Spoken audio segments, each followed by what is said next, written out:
நீங்கள் எதை சிந்திப்பதை தியானிக்கும்படியாக அப்போஸ்தலனாகிய பவுல் பிலிப்பியருக்கு எழுதின நிருபம் அதனுடைய 4ஆம் அதிகாரம் 6 வாசி. நீங்கள் ஒன்றுக்கும் கவலைப்படாமல் எல்லாவற்றையும் குறித்து உங்கள் விண்ணப்பங்களை ஸ்தோத்திரத்தோடே கூடிய ஜெபத்தினாலும் வேண்டுதலினாலும் தேவனுக்கு தெரியப்படுத்துங்கள். அப்பொழுது எல்லா புத்திக்கும் மேலான தேவ சமாதானம் உங்கள் இருதயங்களையும் உங்கள் சிந்தைகளையும் கிறிஸ்து இயேசுவுக்குள்ளாக காத்துக்கொள்ளும். ஹல்லேலூயா. பரிசுத்த ஆவியானவர் நம்மோடு பேச விரும்புகிற காரியங்களுக்காய் நம்முடைய கவனத்தை நாம் திசை திருப்புவது நல்லது. ஹல்லேலூயா. ஆமென், ஸ்தோத்திரம். ஒரு மனுஷனுடைய வாழ்க்கையிலே ஆமென், ஸ்தோத்திரம், 24 மணி நேரம் அவன் தூக்கத்தோட்டு எழும்பினால் எப்போது நடக்கக்கூடிய ஒரு ப்ராசஸ் தான் சிந்தை. ஆமென், ஸ்தோத்திரம். இங்கே வாசிக்கிறோம், ஆமென், ஸ்தோத்திரம், உங்கள் இருதயங்களையும் உங்கள் சிந்தைகளையும். இந்த இருதயத்திற்கும் சிந்தைக்கும் ஒரு பெரிய கனெக்ஷன் உண்டு. ஹல்லேலூயா. இந்த சிந்தை எதை ஃபைனலைஸ் பண்ணுமோ, எதை தீர்மானிக்குமோ, அதை இருதயம் நடப்பிக்கும். ஏன்னா இருதயம் தான் பிளட் சப்ளை பண்ணுறது. சரீரத்திற்கு தேவையான அவயவங்களுக்கு, சரீரத்தில் இருக்கிற அவயவங்களுக்கு தேவையான இடங்களுக்கு இரத்தத்தை செலுத்துவது இந்த பிரெயினுடைய கமாண்டுக்கு ஏற்றபடி இந்த இருதயம் கிரியை செய்யும். ஸ்தோத்திரம். இந்த பிரெயின், இந்த சிந்தை மண்டலம், it is like a hard disk. கம்ப்யூட்டருடைய ஹார்ட் டிஸ்க் போல full of collection of informations, அநேக செய்திகளை உள்ளடக்கியுள்ள ஒரு பகுதி தான் இந்த பிரெயின். இதுக்குள்ள எத்தனை பஞ்சஸ் ஆஃப் இன்ஃபர்மேஷன் அடங்கி இருந்தாலும் அவை எல்லாவற்றையும் சரீரம் நிறைவேற்ற போனால் இந்த உலகத்திலே பரிதபிக்கப்பட்ட வாழ்க்கை தான் மனுஷன் வாழ முடியும். ஏனென்றால் ஒவ்வொரு நிமிஷமும் இன்ஃபர்மேஷன்ஸ் ஹார்ட் டிஸ்கில் பதிந்து கொண்டு இருக்கிறது. நம்முடைய பார்வையும் நம்முடைய கேள்வியும் மிக மிக முக்கியமானது. ஏனென்றால் நம்முடைய பார்வை வழியாகவும் நம்முடைய கேள்வி வழியாகவும் நம்முடைய சிந்தை மண்டலம் எப்போதும் something is being stored. ஏதோ ஒன்று எப்போதும் அந்த ஹார்ட் டிஸ்கிலே, அந்த சிந்தை மண்டலத்தில் நிரம்பி கொண்டே இருக்கிறது. உண்மைன்னு சொல்றவங்க ஆமென் சொல்லுங்க. அல்லேலூயா. நாம் பார்க்கிற பார்வை, நாம் கேட்கிற கேள்வி, it is feeding our mind. நம்முடைய மைண்டை அது நிரப்பி கொண்டிருக்கிறது என்பதை நாம் அறிந்து கொள்ள வேண்டும். ஸ்தோத்திரம். நாம் இப்போ வாழ்கிற வாழ்க்கை ஃபுல் ஆஃப் டிஜிட்டல் வேர்ல்டில் வாழ்ந்து கொண்டிருக்கிறோம். ஒரு விஷுவலைஸ்ட், அதாவது ரியாலிட்டி அல்லாத ஒரு உலகத்தில் நாம் வாழ்ந்து கொண்டிருக்கிறோம். எல்லாவற்றையும் ஸ்கிரீன்ல பார்க்கிறோம். எல்லாம் முன்ன இருக்கிறது போல தோணும், திடீரென இருக்காது. அங்க இல்லை ஆக்சுவலி, ஆனால் இருக்கிறது போல தோன்றும். ஆனால் ஒன்றை அறிந்து கொள்ள வேண்டும், நாம் எங்கே வாழுகிறோம் என்பதை உணர்ந்து வாழ வேண்டும். நம்ம எல்லாருக்கும் அட்ரஸ் இருக்கிறது, நம்ம எல்லாருக்கும் விலாசம் உண்டு. நம்ம எங்கே குடியிருக்கிறோம் என்று கேட்டால் நம்முடைய பெயர், நம்முடைய இடத்தினுடைய பெயர், அந்த போஸ்டல் அட்ரஸ், அந்த டிஸ்ட்ரிக்ட், அந்த ஸ்டேட், அந்த கண்ட்ரி, இதை குறிப்பிட்டு நம்முடைய விலாசத்தை நாம் எழுதுகிறோம். நம்முடைய உண்மையான விலாசம் அது அல்ல. அந்த எதனுடைய விலாசம் தெரியுமா? அது சரீரத்தினுடைய விலாசம். உண்மையிலே மனுஷன் வாழுகிறது ஒரு குறிப்பிட்ட இடத்தில் அல்ல, மனுஷன் வாழுகிறது சிந்தை மண்டலத்தில் வாழ்ந்து கொண்டிருக்கிறான். அல்லேலூயா. நாம் வாழுகிறது வெளி உலகத்தில் அல்ல, நம் சிந்தை மண்டலத்தில் வாழுகிறோம். ஒருவனுடைய சிந்தை எப்படி இருக்குமோ அதை பொறுத்து அவனுடைய வாழ்க்கை இருக்கும். ஒத்துக்கொள்றாங்க ஆமென் சொல்லுங்க. ஹல்லேலூயா. சிந்தை மண்டலத்தில் எது உதிக்கிறதோ அது அங்கே கர்ப்பம் தரித்து, வேதம் சொல்லுகிறது, இச்சை கர்ப்பம் தரித்து பாவத்தை பிரசவிக்கிறது. ஆகவே தான் இயேசு சொன்னார், ஸ்தோத்திரம், இருதயத்திலே ஒரு ஸ்திரீயை இச்சையோடு பார்க்கிறவன் அவளோடு வேசித்தனம் செய்தாயிற்று. ஏன்? உள்ளான மனுஷன் அந்த பாவத்தை செய்த அதனுடைய வெளிப்பாடு தான் சரீரம் செய்கிறது தவிர the real life is being lived at the inside. உள்ளேதான் உண்மையான வாழ்க்கை நாம் வாழ்ந்து கொண்டிருக்கிறோம். ஸ்தோத்திரம். அல்லேலூயா. கவலை வரும்பொழுது வெளிப்படையான சரீரம் கவலையை வெளிப்படுத்துகிறது. உள்ளே சந்தோஷம் இருக்கும்போது நம்முடைய முகம் சந்தோஷத்தை வெளிப்படுத்துகிறது. உள்ளே துக்கம் வரும்பொழுது நம்முடைய முகம் துக்கத்தை வெளிப்படுத்துகிறது. வெளிப்படையான மனுஷன் உள்ளான மனுஷனுடைய உணர்வுகளை வெளிப்படுத்துகிறவனாய் இருக்கிறான் தவிர உண்மையான மனுஷன் வாழுகிறது உள்ள. அல்லேலூயா. இந்த உலகத்திலே நாம் வாழும் பொழுது நம்மை சரியாய் நடத்தவும் திசை மாற்றி நடத்தவும் 2 விதமான ஆவிகள் காணப்படுகிறது. One is the spirit of God, the other is the spirit of darkness. ஒன்று தேவனுடைய ஆவி, இனி ஒன்று இருளின் ஆவி. இந்த இரண்டு ஆவிகளாலும் நடத்தப்பட முடியும். Choice is ours. தீர்மானம் நம்முடையது. எந்த ஆவிக்கு நாம் இடம் கொடுக்கிறோமோ அந்த ஆவி நம்மை ஆளுகை செய்யும். எந்த ஆவிக்கு நம்மை ஒப்பு கொடுக்கிறோமோ அந்த ஆவி நம்மை வழி நடத்தும். இந்த காலை வேளையில தேவ ஆவியினால் நடத்தப்படுகிற தேவ பிள்ளைகளுக்காய் நான் கர்த்தரை ஸ்தோத்தரிக்கிறேன். கரங்களை உயர்த்தி ஆமென் சொல்லுவோம். தேவ ஆவியானவர் எங்கே உண்டோ அங்கே விடுதலையும் உண்டு. Where there is the spirit of God, there is liberty. Hallelujah. தேவனுடைய ஆவி பாருங்கள், இந்த தேவனுடைய ஆவிக்கு நேராய் போவதிலிருந்து நம்மை திசை திருப்பும்படியாக பிசாசானவன் ஒவ்வொரு நாளும் நம்மிடத்தில் யுத்தம் செய்வதுண்டு, ஒவ்வொரு நாளும் நம்மிடத்தில் போராடுகிறதுண்டு. இதைத்தான் அப்போஸ்தலனாகிய பவுல் சொன்னார், நல்ல போராட்டத்தை போராடினேன். எங்க போராடுறது? வேலையிடத்தில் போராடுகிற போராட்டம் அது பிசாசோடு போராடுகிற போராட்டம் என்றால் ஆமென் ஸ்தோத்திரம். அங்கே மனிதர்கள் இருக்கிறார்கள். அல்லேலூயா. மனுஷனோடு போராடுகிற போராட்டத்தை அல்ல கர்த்தர் இந்த உலகத்தில் தந்திருப்பது. உங்களுக்கு போராட்டம் உள்ளது மாம்ச இரத்தங்களோடு அல்ல, துரைத்தனங்களோடும் அதிகாரங்களோடும் வான மண்டலத்தின் பொல்லாத ஆவியின் சேனைகளோடும் இப்பிரபஞ்சத்தின் பொல்லாத லோகாதிபதிகளோடும் உங்களுக்கு போராட்டம் உண்டு என்று ஆண்டவர் சொன்னார். எங்க பிசாசரத்தில் போராடுவது? பிசாசு ஒரு பிசிக்கல் பீயிங்கா இருந்தா, ஒரு மாம்ச சரீரமான ஒரு நபரா இருந்தால் அவனை ஒரு இடத்துல கண்டுபிடித்து போராடலாம். அவன் ஆவியா இருந்தால் எங்கே போராடுவது? நன்றை புரிந்து கொள்ள வேண்டும். பிசாசானவன் நம்மிடத்தில் போராடுகிற பேட்டில் கிரவுண்ட், யுத்த களம் தான் நம்முடைய மைண்ட். பல நேரத்தில் அவன் நம்மிடத்தில் போராடுகிறது, நம்முடைய சிந்தையிலே போராடி கொண்டிருக்கிறான், நம்முடைய எண்ணங்களிலே போராடி கொண்டிருக்கிறான். தேவன் ஒரு திசையில நம்மை நடத்த விரும்பும் பொழுது இன்னொரு திசையில் நடத்தும்படி நம்முடைய சிந்தையை திசை திருப்புவதிலே மிகுந்த கவனமுள்ளவனாயிருக்கிறான் பிசாசானவன். ஆகவே நம்முடைய சிந்தை கிறிஸ்து இயேசுவுக்குள்ளே காக்கப்பட்டால் தான் அவர் விரும்புகிற ஒரு வாழ்க்கையை இந்த உலகத்திலே வெற்றிகரமாய் நாம் வாழ்ந்து முடிக்க முடியும். கரங்களை உயர்த்தி கர்த்தரை மகிமைப்படுத்துவோம். நீங்கள் ஒன்றுக்கும் கவலைப்படாமல் எல்லாவற்றையும் குறித்து உங்கள் விண்ணப்பங்களை ஸ்தோத்திரத்தோட கூடிய ஜெபத்தினாலும் வேண்டுதலினாலும் தேவனுக்கு தெரியப்படுத்துங்கள். அப்பொழுது எல்லா புத்திக்கும் மேலான the peace of God, தேவனுடைய சமாதானம் எதை காத்துக்கொள்ளும்? உங்கள் இருதயங்களையும் உங்கள் சிந்தைகளையும் காத்துக்கொள்ளும். நீங்கள் எதை சிந்திப்பீர்களோ அதன்படிதான் உங்கள் கால்கள் நடக்கும். நீங்கள் சிந்திக்கிற சிந்தனைக்கு ஏற்றபடி உங்கள் கரங்கள் கிரியை செய்யும். நீங்கள் சிந்திக்கிற சிந்தனைக்கு ஏற்றபடி உங்கள் நாவு பேசும். உங்கள் சிந்தனையுடைய சிந்தைக்கு ஏற்றபடி உங்களுடைய முக பாவனைகள் மாறிக்கொண்டிருக்கும். தேவ சமாதானம் நமக்குள்ளே நிரம்பி காணப்படுமானால் தெய்வீகமானது நம்முடைய முகத்தில் வெளிப்படும். தேவ பிரசன்னம் நமக்குள்ளே நிறைந்திருக்குமானால் தெய்வீகமான வார்த்தைகள் நம்முடைய வாயில புறப்படும். தேவனுடைய அபிஷேகம் நம்மில் நிரம்பி இருக்குமானால் நம்முடைய கிரியைகள் சூப்பர் நேச்சுரலாக மாறும், இயற்கைக்கு அப்பாற்பட்டதாக மாறும். தேவனுமாய் உள்ள ஒரு ஐக்கியம் இருக்குமானால் அந்த ஐக்கியத்துடைய வெளிப்பாடு வெளிப்படையான ஒவ்வொரு அசைவிலையும் பார்க்க முடியும். இந்த கால வேளையிலே நம்முடைய சிந்தை மண்டலங்கள் தேவ பிரசன்னத்தினாலே நிரப்பப்படுவதாக. ஒத்துக்கொள்ளுகிற கரங்களை உயர்த்தி ஆண்டவரை மகிமைப்படுத்துவோம். Thank you Holy Spirit, we acknowledge your presence Lord. Hallelujah. சிந்தை மிக மிக முக்கியமானது. தெய்வீகமான சிந்தையிலிருந்து மனுஷனை திசை திருப்பும்படி அவன் உபயோகப்படுத்துகிற அவயவங்கள் தான் நம்முடைய கண்கள், நம்முடைய காதுகள். Anything that you see with your physical eyes is feeding your mind. நீ கண்களால் பார்க்கிற சகலமும் உன் சிந்தையை அஃபெக்ட் பண்ணி கொண்டிருக்கிறது. உன் சிந்தையை பிசாசு அஃபெக்ட் பண்ணினால் உன் வாழ்க்கையே அவன் கண்ட்ரோலில் எடுத்து விட்டான் என்று அர்த்தம். இயேசுவில் இருந்த சிந்தையே உங்களிலும் இருக்க கடவுது. அவர் தேவனுடைய ரூபமாயிருந்தும் தேவனுக்கு சமமாயிருப்பதை கொள்ளையாடின பொருளாக எண்ணாமல் தன்னை தான் வெறுத்து அடிமையின் ரூபம் எடுத்து மனுஷர் சாயலானார். Oh, glory to Jesus. அவர் கீழ்ப்படிந்தவராகி, அதாவது சிலுவையின் மரண பரியந்தம் கீழ்ப்படிந்தவராகி தம்மை தாமே தாழ்த்தினார். ஆகவே பிதாவாகிய தேவன் அவரை உயர்த்தி அவரை உயிரோடு எழுப்பி ஆமென் எல்லா நாமங்களுக்கு மேலான நாமத்தை அவருக்கு கொடுத்தார். Thank you Lord, I give you glory. ஸ்தோத்திரம். நம்முடைய சிந்தை முக்கியமானது. நம்முடைய சிந்தைக்கு இன்ஃபர்மேஷன் கலெக்ட் பண்ணுகிற நம்முடைய பார்வை முக்கியமானது.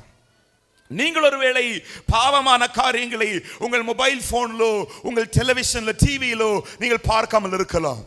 But anything apart from godly things that is affecting you and redirecting you towards darkness, தெய்வீகமான காரியத்திற்கு அப்பாற்பட்டு நீங்கள் பார்க்கிற சகல காரியங்களும் தெய்வீகத்திலிருந்து உங்களை திசை திருப்புகிறது என்பதை நீங்கள் அறிந்து கொள்ள வேண்டும். அது சீரியலா இருக்கலாம், அது ஏதாவது ஒரு ரியாலிட்டி ஷோவா இருக்கலாம், ஒருவேளை காமெடி. நான் இதெல்லாம் பார்க்க கூடாது என்று சொல்லவில்லை, அவைகள் நம்மை ஆளுகை செய்யக்கூடாது. ஹalleluya, ஹalleluya. இவை பார்ப்பது தவறல்ல நான் சொல்லுவது. they should not dominate our lives. நம்முடைய வாழ்க்கையை அது ஆளுகை செய்யக்கூடாது, வழி நடத்தக்கூடாது. ஹalleluya, ஸ்தோத்திரம். that is called addiction. அதுதான் addiction. சிலர் வந்து நினைக்கிறது இந்த மதுவான அருந்துகிறது மட்டும் தான் அடிக்ஷன் இல்லை. நீங்கள் டெய்லி கரெக்டாக 6 மணிக்கு டீ குடிக்கிறவங்கன்னா டெய்லி 6 மணிக்கு டீ கேட்கும். It is another kind of addiction. அது வித்தியாசமான ஒரு அடிமைத்தனம். ஹalleluya. சீரியல் கரெக்டாக 8 மணிக்கு பார்க்குறவங்கன்னா 8 மணி ஆகும்போது உங்கள் உயிரே இங்கே தான் கிடக்கும், எங்கே இருந்தாலும் இங்கே தான் இருக்கும். டிவி, ஐயோ சீரியல், கண்ணமை என்னான்னு தெரியலையே, ஐயோ இல்லை, கேள்விப்பட்டது நான் பார்த்தது இல்லை. வார்த்தைக்கு நிறைய கடந்து வருவோம். நம்முடைய சிந்தை முக்கியமானது, நம்முடைய பார்வை முக்கியமானது. நாம் பார்க்கிற பார்வை தெய்வீகமானதாகத்தான் காணப்பட வேண்டும். அல்லேலூயா. ஏன்? பிசாசானவன் நம்மை சந்திக்க வருகிற இடம்தான் இந்த பேட்டில் கிரவுண்ட், இந்த தோட்டம், இது ஒரு நிலம். ஹல்லேலூயா.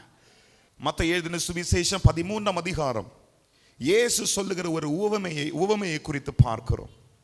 அங்கே விதைக்கிறவனுடைய உவமையை குறித்து சொல்லப்பட்டிருக்கிறது. விதைக்கிறவன் ஒருவன் விதைக்க புறப்பட்டான்.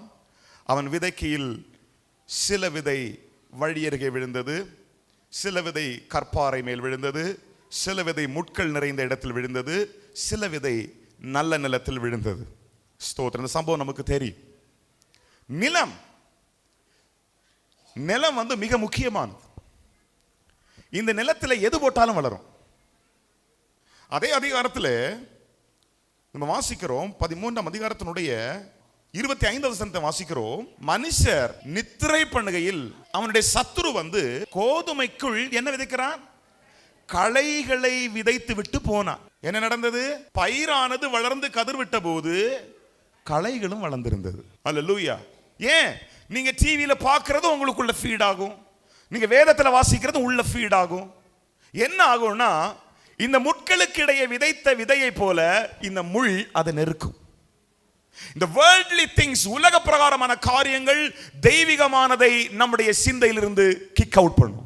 ஆகவே தான் எப்போதும் தேவ சிந்தையுள்ளவர்களாய் நாம் காணப்பட வேண்டும். எப்போதும் தேவ பிரசன்னம் நம்மள நிறைந்திருக்க வேண்டும். ஏதோ இயேசுவிடத்தில் வந்து சொன்னான், ஆண்டவரே எல்லாரும் உங்களை விட்டுட்டு போறாங்க, நீங்க கொஞ்சம் கடினமா உபதேசம் பண்றீங்க. இயேசு சொன்னார், நீயும் போ, நீங்களும் போக மனதா இருந்தால் போகலாம். பேதுரு சொன்ன வார்த்தை நித்திய ஜீவ மொழிகள், நித்திய ஜீவனை தருகிற வார்த்தைகள் உம்மிடத்தில் இருக்கும்போ வேற யாரிடத்துல நாங்கள் போக முடியும்? ஹல்லேலூயா. மனுஷனுடைய வாழ்க்கையே வார்த்தையை பேஸ் பண்ணி தான் இருக்கிறது. ஹல்லேலூயா. ஒரு மனுஷன் நம்மை பார்த்து சந்தோஷமான வார்த்தையை சொன்னால் நமக்கு உற்சாகம் வருகிறது, நம்மை துக்கப்படுத்துகிற வார்த்தை சொன்னால் நாம் டவுன் ஆகி போகிறோம். இந்த காலை வேளையில் நமக்கு நித்திய ஜீவனை தருகிற வார்த்தைகளை பரிசுத்த ஆவியானவர் பேசி கொண்டிருக்கிறபடியால் நான் அவருக்கு நன்றி செலுத்துகிறேன். நம்முடைய சிந்தை need to be guarded. நம்முடைய உள்ளான நிலம் எப்போதும் பண்படுத்தப்பட்டதாய் காணப்பட வேண்டும், சாஃப்டா இருக்கணும். ஸ்தோத்திரம். அல்லேலூயா. ஏன்? இந்த நிலத்திலே விதை விதைக்கப்படும் பொழுது அந்த நிலம் நல்ல ஒரு ஃபோல்ட், நல்ல ஒரு பகுதி அது ரிட்டர்ன் கொடுக்க வேண்டுமானால் அந்த நிலம் பண்படுத்தப்பட்டிருக்க வேண்டும். விதைக்கு மிஸ்டேக் கிடையாது. விதை நல்ல விதைத்தான். விதையினுடைய வளர்ச்சி நிலத்தினுடைய ஆயத்தத்தை பொறுத்திருக்கும். அல்லேலூயா. வசனத்துல மிஸ்டேக் கிடையாது. வசனத்தை கேட்கிற நம்முடைய மனசுதான் ப்ராப்ளம். நம்முடைய இருதயம் சரியா இருக்க வேண்டும். அங்கே கொடுக்கப்பட்டிருக்கிறது சில விதைகள் வழி அருகே விதைக்கப்பட்டிருந்தது. நான் கேட்கிறேன், விதைக்க போகிறவர்கள் வீட்டிலிருந்தே விதைச்சிட்டு போவாங்களா? விதைக்க வேண்டிய இடத்துல போய் விதைப்பாங்களா? விதைக்கிறவங்களுக்கு தெரியும் எங்க விதைக்கணும். இல்லை நம்ம சும்மா எல்லாம் நடந்து போகிறோம், ரோடெல்லாம் விதைச்சிட்டு போவோம்னு யாரும் விதைக்க மாட்டாங்க, நிலத்துல போய் தான் விதைப்பாங்க. அப்ப எப்படி வழி அருகே விழுந்தது? அந்த நிலத்துக்குள்ள எப்படி வழி வந்தது? அங்கே வாசிக்கிறோம், அந்த 13ஆம் அதிகாரத்தினுடைய ஆமென் ஸ்தோத்திரம் மறுபக்கத்தில் வாசிக்கிறோம். ஆமென் ஸ்தோத்திரம் 19வது வசனத்தை வாசிங்க. பொல்லாங்கன் வந்து அவன் இருதயத்தில் விதைக்கப்பட்டதை பறித்து கொள்ளுகிறான்.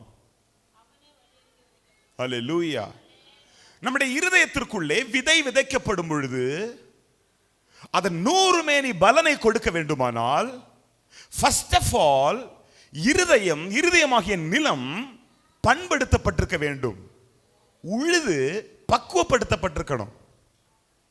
உழுது விட்டா போதாது, அந்த நிலத்தை சுற்றி வேலி அடைக்க வேண்டும். ஹல்லேலூயா. ஏன்? நிலத்தை எத்தனை தான் பண்படுத்தினாலும் 4 தடவை அங்கே எங்கே நடந்தா அந்த பண்படுத்தப்பட்ட நிலம் வழியாக மாறும். நீங்கள் உங்கள் இருதயமாகிய நிலத்தை வேலி அடைக்கவில்லை என்றால் பொல்லாங்கன் உள்ளே வந்து நிலத்திலே வழிகளை உண்டாக்குவான். உங்க இருதயம் அந்நியன் போய் வர வேண்டிய வழி அல்ல, அது ஆமென் ஸ்தோத்திரம் விதைக்கப்பட வேண்டிய விதை, விதைத்து அறுவடைக்காய் ஆமென் ஸ்தோத்திரம் ஆயத்தப்படுத்தப்பட்டிருக்க வேண்டிய ஆமென் நிலம். அது அந்த நிலத்தை சுற்றி வேலி அடைக்கணும். உங்கள் சிந்தையிலே உலக சிந்தைகள் வராத அளவுக்கு நீங்கள் வேலி அடைக்க வேண்டும். உங்கள் சிந்தையிலே பிசாசானவன் ஜங்க்ஸ் போட்டு நிரப்பாத அளவுக்கு நீங்கள் உங்களுடைய சிந்தையை நீங்கள் காத்துக்கொள்ள வேண்டும். ஆகவே சிந்தையை நிரப்புகிற உங்கள் பார்வையை நீங்கள் ஆமென் ஸ்தோத்திரம் கண்காணிக்க வேண்டும். ஏனென்றால் பாவம் விரல் நுனியில் இருக்கிற காலத்தில் நாம் வாழ்ந்து கொண்டிருக்கிறோம். கூடுமானால் தெரிந்து கொள்ளப்பட்டவர்களையும் விழத்தள்ளும்படி பிசாசானவன் எத்தனித்து போராடுகிற இந்த கடைசி காலகட்டத்திலே நம்முடைய வாழ்க்கையை நாம் பாதுகாக்க வேண்டுமானால் நம்முடைய வாழ்க்கையை சுற்றிலும் வேலி அடைக்க வேண்டும்.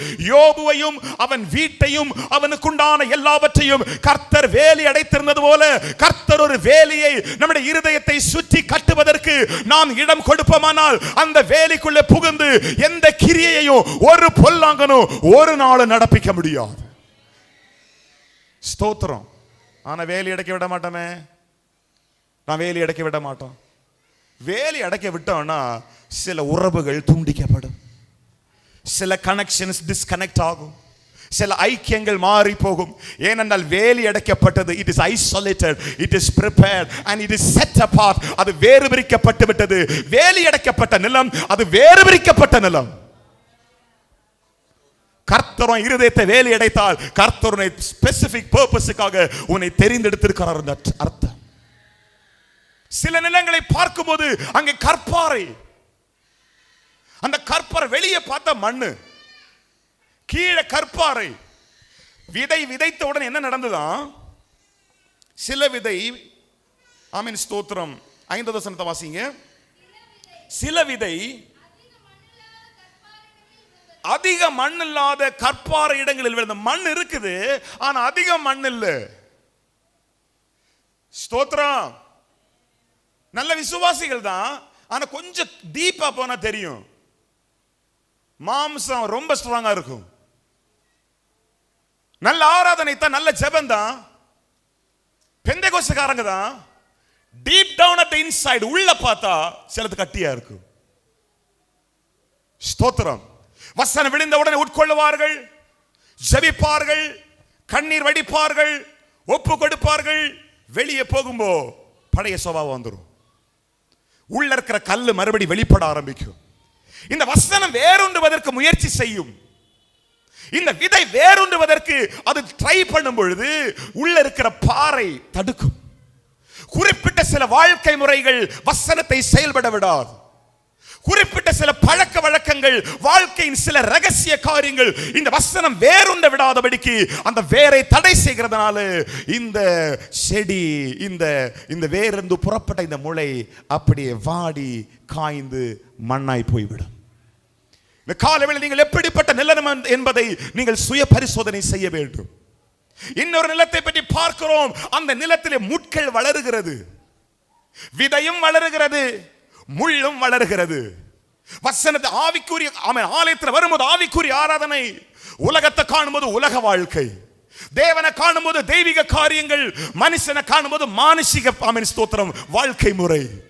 ஆலயத்தில் தெய்வீக பேச்சு, வெளியே மாம்ச பேச்சு, முள்ளினால் நெருக்கப்படுகிற ஒரு சில வாழ்க்கை முறைகள். இந்த கால வேளையிலே முள் அக்கினியால் கொளுத்தப்பட வேண்டும். பரிசுத்தாவின் அக்கினி இறங்கி வரும்போது அந்த முட்கள் சாம்பலா பாருங்க.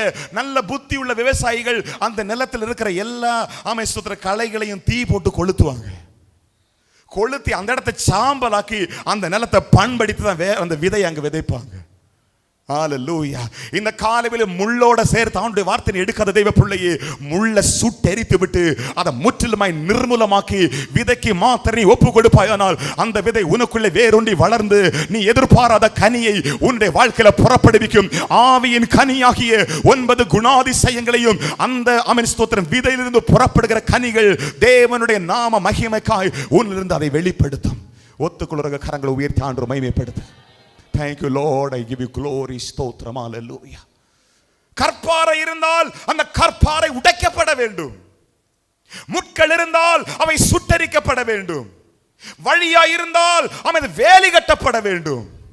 இந்த கால வேளையிலே நாம் சிலவற்றை செய்தால்தான் கர்த்தர் சிலவற்றை நமக்காய் செய்ய முடியும். ஹல்லேலூயா. பவுல் நட்டான், அப்பல்லோ நீர் பாய்ச்சினான், கர்த்தர் விளைய செய்தார். You do your part, God will do his part. நம்முடைய பகுதி நாம் நிறைவேற்றும் போது கர்த்தருடைய பகுதியை கர்த்தர் நமக்காய் நிறைவேற்றுவார். Thank you Lord, I give you praise. Hallelujah. கடைசியாக ஒரு நிலத்தை பார்க்கிறோம். இந்த நிலம் பண்படுத்தப்பட்ட நிலம். இந்த நிலம் ஆயத்தமாக்கப்பட்ட நிலம். ஸ்தோத்திரம். இந்த நிலத்தில் விதைக்கப்பட்ட விதைகள், விதையினுடைய வேலை, விதைக்கிறவனுடைய வேலை விதைக்கிறது. விதையினுடைய வேலை போய் விடுறது. மண்ணினுடைய வேலை அதை முளைக்க வைக்கிறது. ஹல்லேலூயா. அந்த வசனம் பாருங்க, இரவும் பகலும் அவருடைய வேதத்தில் தியானமா இருக்கிற மனுஷன் பாக்கியவான். அவருடைய வேதத்தை தியானிக்க தியானிக்க, அவருடைய வார்த்தையை தியானிக்க தியானிக்க இந்த முளை ஆழமாய், இந்த விதை ஆழமாய் வேறுண்டு தொடங்கும்.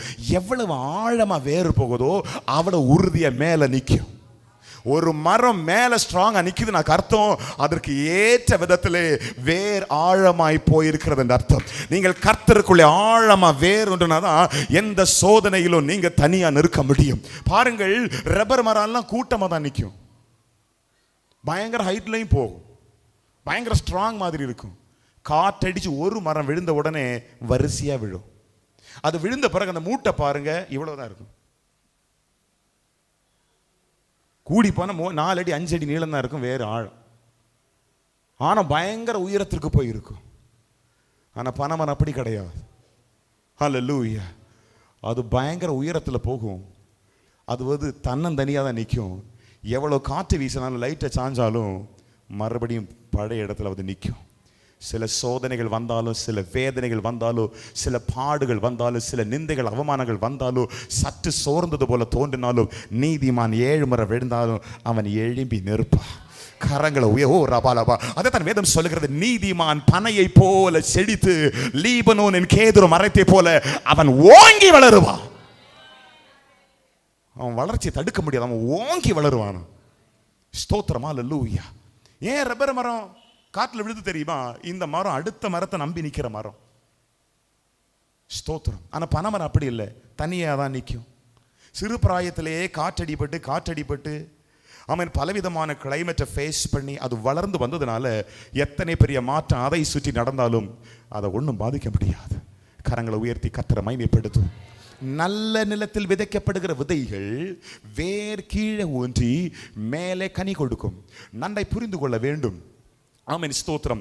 இந்த விதையை ஸ்தோத்திரம் கர்த்தர் நம்முடைய இருதயத்தில் விதைக்கும் பொழுது ஸ்தோத்திரம் இந்த விதை நமக்குள்ள வேரூன்றி ஸ்தோத்திரம் அது வளர ஆரம்பிக்கும் பொழுது அந்த விதையிலிருந்து புறப்படுகிற மரத்தினுடைய ஐடென்டிட்டி வெளியே தெரியும். ஏனென்றால் அதனுடைய கனிகள் அதிலிருந்து ஆட்டோமேட்டிக்காக புறப்படும். ஸ்தோத்திரம். ஹல்லேலூயா. இந்த காலை வேளையிலே நம்முடைய இருதயத்தை தேவ சமூகத்தில் ஒப்பு கொடுக்க வேண்டியது அவசியமா இருக்கிறது. நம்முடைய இருதயத்தை பிசாசானவன் ஸ்தோத்திரம் அந்த நிலத்தில் அவன் நடமாடாதபடிக்கு, அவன் உலாவாதபடிக்கு அந்த நிலத்தை ஸ்தோத்திரம் வேலி அடைக்க வேண்டிய ஒரு நிர்பந்தம் நம்ம மேல காணப்படுகிறது. கரங்களை உயர்த்தி ஆண்டவரை மகிமைப்படுத்துவோம். ஸ்தோத்திரம், அல்லேலூயா. பிலிப்பியர் நிருபம் 4ஆம் அதிகாரத்தை நாம் ஏற்கனவே வாசித்த வசனத்துக்கு வரும்போது அங்கே வாசிக்கிறோம், உங்கள் சிந்தை நீங்கள் ஒன்றுக்கும் கவலைப்படாமல் எல்லாவற்றையும் குறித்து உங்கள் விண்ணப்பங்களை என்ன செய்ய வேண்டும்?